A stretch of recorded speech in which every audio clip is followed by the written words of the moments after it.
விண்வெளியுடைய சில பகுதிகளை நம்ம டெலஸ்கோப் மூலமா பார்க்கும்போது அது வெறுமன வெளிச்சத்தை மட்டும் நமக்கு காட்டும். ஆனா சில இடங்கள்ல அந்த வெளிச்சமே நம்மளை ஏமாத்தும். மில்கிவே கேலக்சியுடைய ஒரு மூலையில ஆயிரக்கணக்கான புதிய நட்சத்திரங்கள் உருவாகிட்டே இருக்கு. அந்த பகுதியுடைய பேரு W51. பல ஆண்டுகளா இது ஒரு இருண்ட ஒண்ணுமில்லாத ஒரு இடமா தெரியும். அதுக்குள்ள என்ன நடக்குதுன்றது யாருக்குமே தெரியாது.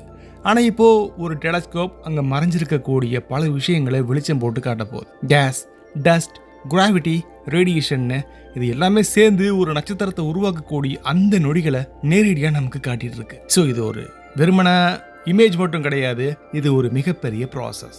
இப்போ நம்ம பார்க்கக்கூடிய அந்த நட்சத்திரம் பிறக்கிறதுக்கு முன்னாடி அந்த இடத்துல என்ன நடக்குதுன்றத நம்ம மற்ற டெலஸ்கோப் நமக்கு சொல்லி கொடுத்து நமக்கு புரியறதை விட ஜேம்ஸ் வெப் ஸ்பேஸ் டெலஸ்கோப் சொல்லி கொடுத்துச்சுன்னா அது இன்னும் ஆழமான ஒரு ஆச்சரியத்தை நமக்கு ஏற்படுத்தும். வாங்க நம்ம இந்த வீடியோ மூலியமா அந்த குறிப்பிட்ட ஒரு பிரம்மாண்டமான மேக கூட்டத்துக்குள்ள போகலாம். இப்போ நம்ம அதை எக்ஸ்போஸ் பண்ணுவோம்.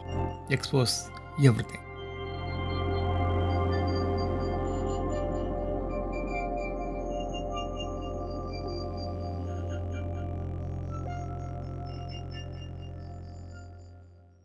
மில்கிவே கேலக்சியில் ஸ்பைரல் ஆர்ம் ஸ்ட்ரக்சர் அப்படின்னு ஒன்று இருக்கு. இந்த ஒரு பிரம்மாண்டமான பல கைகளில் முக்கியமான ஒன்று சாஜிட்டேரியஸ் ஆர்ம். இதுக்கு பக்கத்தில் W51 அப்படின்ற ஒரு காம்ப்ளெக்ஸான ஒரு இடம் இருக்கு.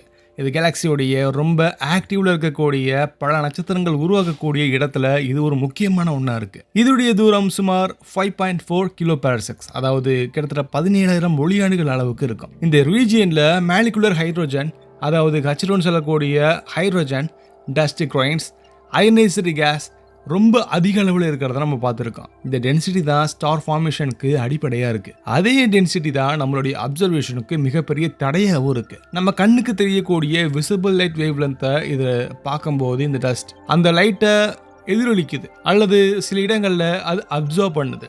இதனாலவே W51 மாதிரியான பகுதிகள் பல ஆண்டுகளா நம்ம கண்ணுக்கு தெரியாத டார்க் ரீஜியனா இருக்கு. இன்ஃப்ராரெட் ஆஸ்ட்ரோனாமியில இந்த லிமிடேஷன்ஸை தாண்டி பார்க்க ஆரம்பிச்சது சில வருடங்களாக தான். இன்ஃப்ராரெட் வேவ் லென்த் அதிகமாக ரொம்ப நீளமாக இருக்குது. இதனால இந்த டஸ்ட்டை ஊடுருவி பார்க்கக்கூடிய திறன் ஜேம்ஸ் வெப் ஸ்பேஸ் டெலஸ்கோப்க்கு ரொம்ப ஈஸியாக இருக்குது. இந்த டெலஸ்கோப் அதோடைய ரொம்ப ஹை ரெசல்யூஷன் இமேஜை கொடுக்குற அளவுக்கு இன்ஸ்ட்ருமெண்ட்டை வச்சிருக்கு. இதோடைய நிர்கேம் அண்ட் MIRI இன்ஸ்ட்ருமெண்ட் மூலியமாக 1 மைக்ரான்லேருந்து 28 மைக்ரான் வரையிலான வேவ் லென்த் ரேஞ்சை நம்மளால பார்க்க முடியும். இந்த ரேஞ்சில் தான் டஸ்ட்டை தாண்டி உள்ளுக்குள்ளே என்ன நடக்குதுன்றது நமக்கு தெரியாத பல விஷயங்களை ரிவீல் பண்ண உதவுது. JWST எடுத்த W51 இமேஜில் முதல்ல தெரியக்கூடிய முக்கியமான விஷயம், இது ஒரு யூனிஃபார்ம் க்ளவுடே கிடையாது. அதாவது ஒரே மாதிரியான மேகக்கூட்டம் இல்லை. இது ஹைலி ஸ்ட்ரக்சர் ரீஜியன். இதில் filamentary structure, dense core and expanding cavities மாதிரியான பல பொருட்கள் நமக்கு தெளிவாக தெரியுது. இந்த ஃபிலமெண்ட்ஸ் அப்படின்றது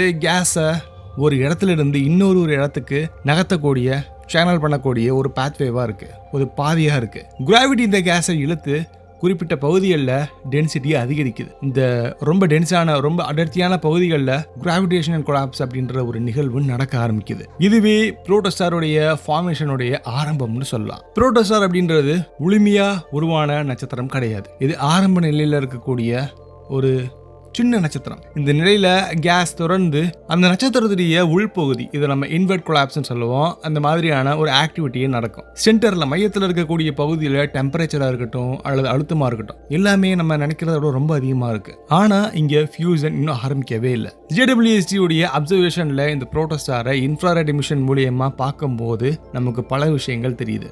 எதுக்காக இன்ஃப்ராரெட் மூலியமா இதை நம்ம பார்க்குறோம்? அதுக்கான காரணம் கண்டிப்பாக இருக்கணும் இல்லையா? இங்கே கொலாப்ஸ் ஆகுதுன்னு பார்த்தோம் இல்லையா? அப்படி கொலாப்ஸ் ஆகும்போது கிராவிடேஷனல் எனர்ஜி தெர்மல் எனர்ஜியாக மாறி அங்கே அதை சுற்றி இன்ஃப்ராரெட் ரேடியேஷனை வெளிப்படுத்திட்டு இருக்கு. நம்ம இது வரைக்கும் நோட் பண்ணதில் இதில் ரொம்ப இன்ட்ரெஸ்டிங்கான அப்சர்வேஷன் என்னன்னா, மிகப்பெரிய ஸ்டார் ஃபார்மேஷன், இதை நம்ம மேசிவ் ஸ்டார் ஃபார்மேஷன் சொல்லுவோம். லோ மாஸ் ஸ்டார், அதாவது சூரியன் மாதிரியான நட்சத்திரங்கள், அதோடைய ஃபார்மேஷன் இங்கே ப்ராசஸ் நமக்கு நல்லா புரிஞ்சிருக்கு. ஆனால் மிகப்பெரிய நட்சத்திரம், அதாவது 8 சூரியன்களை ஒன்று சேர்த்தா அதோடைய மேஸ் எவ்வளோ இருக்குமோ அதுக்கு நிகரான நட்சத்திரங்கள், அந்த அளவுக்கு இருக்கக்கூடிய நட்சத்திரங்கள் எப்படி உருவாகுது அப்படிங்கிறது இன்னும் புரியாத ஒன்றா இருக்குது. காரணம், அங்கே உருவாகக்கூடிய நட்சத்திரம் அது உருவாகும் போது ரேடியேஷன் ப்ரெஷர் ரொம்ப அதிகமாக இருக்கும். இந்த ரேடியேஷன் கேஸை வெளிப்புறமாக புஷ் பண்ணும், அதாவது தள்ளும். இதனால் கொலாப்ஸ் ப்ராசஸ் நம்ம தியரிட்டிக்கலா நிறுத்தப்படும் அப்படின்னு நம்ம தெரிஞ்சிருக்கோம். ஆனா நம்ம இந்த மிகப்பெரிய நட்சத்திரங்கள் உருவாயிட்டே இருக்கு அப்படிங்கறத நம்ம புரிஞ்சிருக்கோம். இதோடைய சொல்யூஷனா ரீசன் மாடல் சொல்றது ஆக்யூரேஷன் டிஸ்க் அண்ட் அங்கே இருக்கக்கூடிய அனிஸ்ட்ரோபிக் ரேடியேஷன், அதாவது கேஸ் எல்லா டைரக்ஷன்லையுமே இருந்து வராது, குறிப்பிட்ட டைரக்ஷனில் மட்டும்தான் அந்த இன்வெர்ட் ஃப்ளோ அப்படின்றது நடக்கும். JWST W51 டேட்டால இருந்து இந்த மாதிரியான ஸ்ட்ரக்சரட் ஆக்யூரேஷன் பேத்வேஸ்க்கு எவிடன்ஸ் நமக்கு ரொம்ப அதிகமாகவே கிடைச்சிருக்கு. ஃபிலமெண்ட்ஸ் வழியாக கேஸ் ஃப்ளோ ஆகி அதோடைய மையத்தில் இருக்கக்கூடிய புரோட்டோஸ்டாருக்கு இது ஒரு உணவு மாதிரி கொடுக்குது, ஒரு ஃபீட் ஆகுதுன்னு சொல்லலாம். இது ஒரு ரேண்டம் கொலாப்ஸாக இல்லாமல் இது அதிகமாக கொஞ்சம் அடிக்கடி நடக்கக்கூடிய ப்ராசஸாக இருக்குது. இந்த ஃபிலமெண்ட்டில் டென்சிட்டி, வெலாசிட்டியோடைய கிரேடியன்ஸ் அப்படின்னு எல்லாமே டிஸ்ட்ரிபியூட் ஆகுது. எல்லாமே நமக்கு ஸ்பெக்ட்ரல் டேட்டா மூலியமாக அனலைஸ் பண்ண இந்த இமேஜோடைய டேட்டா நமக்கு ரொம்ப அதிகமாகவே யூஸ் ஆயிருக்கு. மேலும் W51 அயனைஸ்டு ரீஜியன்ஸ் ரொம்ப தெளிவாக தெரியுது. மேசிவ் ஸ்டார்ஸ் உருவாகும் போது அங்கே இருக்கக்கூடிய அல்ட்ரா வயலட் ரேடியேஷன் வெளிப்படுது. இந்த UV ஃபோட்டான்ஸ் அதை சுற்றி இருக்கக்கூடிய ஹைட்ரஜனை அயனியாக்கம் செய்யுது.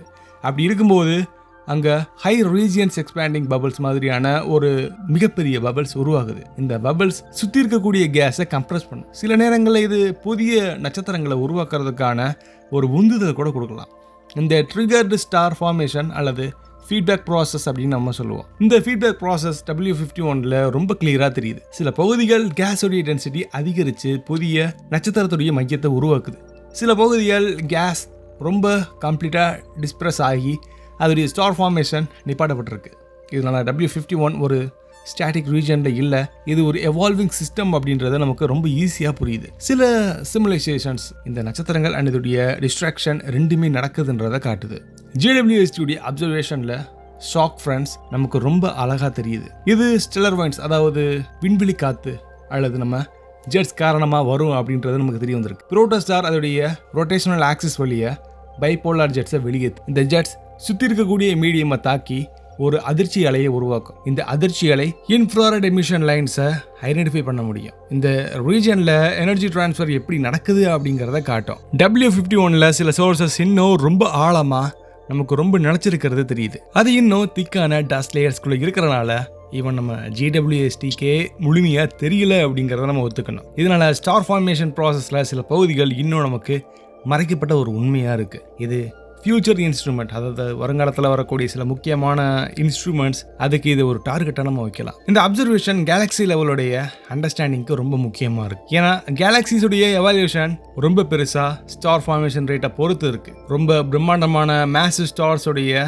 சூப்பர்னோவா வெடிப்பு ஹெவி எலிமெண்ட்ஸை உருவாக்கும். அந்த எலிமெண்ட்ஸ் தான் பிளானட்ஸ் அண்ட் பல முக்கியமான விஷயத்துக்கு அடிப்படையாக இருக்குது. அதனால் W51 மாதிரியான ரீஜியன்ஸை நம்ம படிக்கிறதன் மூலியமாக இன்டெரக்டாக நம்மளுடைய பல விஷயங்களை நமக்கு தெரிஞ்சுக்கலாம். டேட்டா அனாலிசிஸில் ஸ்பெக்ட்ரோஸ்கோப்பி முக்கிய பங்கு இதுக்கு கண்டிப்பாக இருக்குது. JWST ஸ்பெக்ட்ரல் டேட்டா மூலியமாக chemical composition, density and velocity மாதிரியான பல பேராமீட்டர்ஸை நம்ம மெஷர் பண்ண முடியும். இதில் மாலிகுலர் லைன்ஸ், அதாவது CO, H2 and ionised lines நம்ம Ne2Si3 இந்த மாதிரியான பல விஷயங்கள் பயன்படுத்தப்படுது. இந்த டேட்டாவை கம்பைன் பண்ணி ஒரு 3D ஸ்ட்ரக்சர் அண்ட் டைனமிக்கல் மாடலாக உருவாக்கணும்னா நமக்கு பல விஷயங்கள் வெளிப்படுத்தப்படுது. இந்த ஒட்டுமொத்த அப்சர்வேஷனுடைய முக்கியமான மாற்றத்தை காட்டுது. இதுக்கு முன்னாடி நம்ம ஸ்டார் ஃபார்மேஷனை ஒரு சிம்பிளான ஒரு மாடலாக மட்டும்தான் பார்த்தோம். ஆனால் இப்போது அது மல்டி ஸ்கேல், மல்டி ஃபிசிக்ஸ் ப்ராசஸை நமக்கு வெளிப்படுத்துது. இதில் கிராவிட்டி மட்டும் இல்லாமல் radiation, magnetic field, turbulence, feedback எல்லாமே